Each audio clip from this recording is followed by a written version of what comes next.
안녕하세요. 리치가이드 부자 되는 길입니다. 지난 영상에 이어서 이번에는 역금융장세와 역실적장세에 대한 이야기를 해보도록 하겠습니다.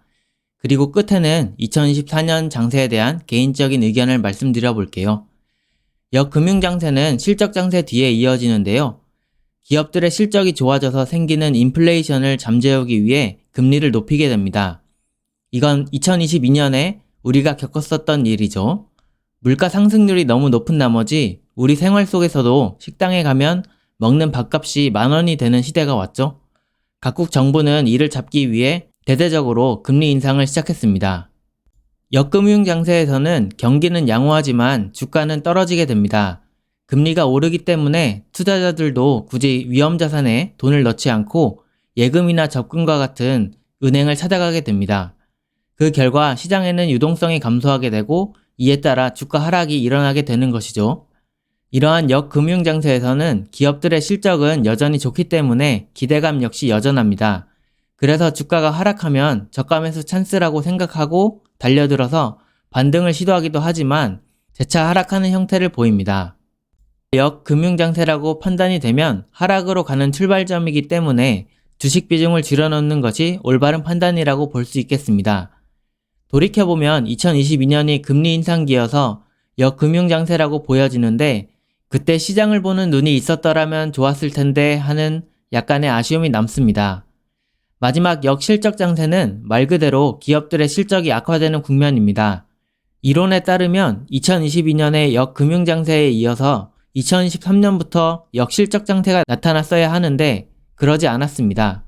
경기가 경착륙이니 연착륙이니 논란이 많았는데 이게 AI 혁명이 일어난 점과 미국으로 반도체 생산 기지 등을 투자 유치시킨 점 등에 의해서 이제는 연착륙으로 가는 분위기입니다. 그래서 역실적 장세가 약간 스킵이 된 것 같은데요. 어쨌든 역실적 장세가 오면 경기 후퇴 및 불황이 나타납니다.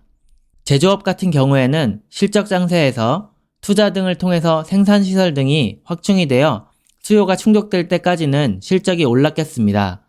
하지만 그 수요가 영원할 수 없고 공급도 증가했기 때문에 재고가 남게 되고 새로 지은 생산시설의 운영비용 등으로 인해 실적도 떨어지게 됩니다. 실적장세에서는 경제 선순환고리였다면 역실적장세에서는 악순환고리를 돌게 됩니다. 실업률이 증가하고 개인 소득 감소로 인해 소비가 감소하면서 기업 실적이 악화되는 것이죠. 금리도 높은 편이기 때문에 차입금이 많은 취약한 재무구조의 기업들은 적자전환하거나 도산하기 시작합니다. 주가는 지속적으로 하락하고 실적 악화 속도보다 주가 하락이 더 가파르게 되는데요. 그 이유는 주식 매도에 의해 주가 하락이 발생하면 지금이라도 팔아야겠다라는 생각을 가진 투자자가 또다시 매도를 하게 되어 매도가 매도를 부르는 패닉셀이 나타나기 때문입니다. 그래서 금리를 이제 다시 내리기 시작합니다.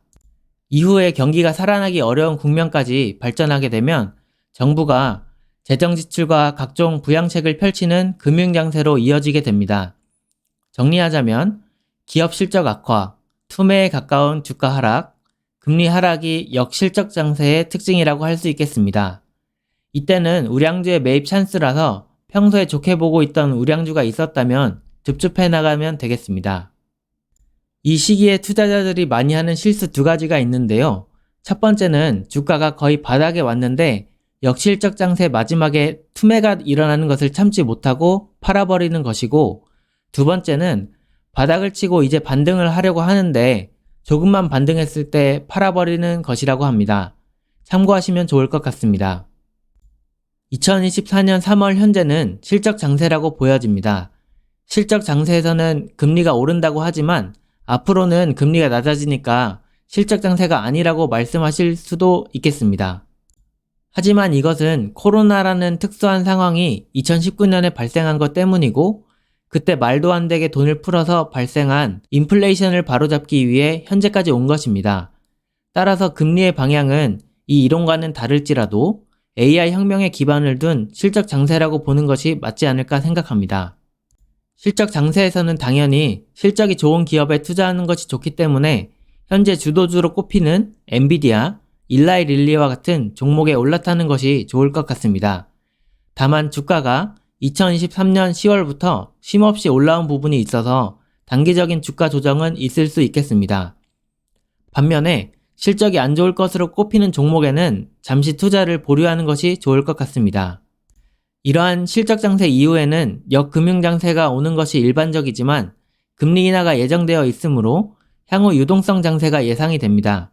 즉, 유동성 장세 플러스 실적 장세 형태를 띠며 대세 상승이 있을 것 같습니다. 그러다가 다시 인플레이션이 생기면 역금융 장세가 올 수 있겠죠?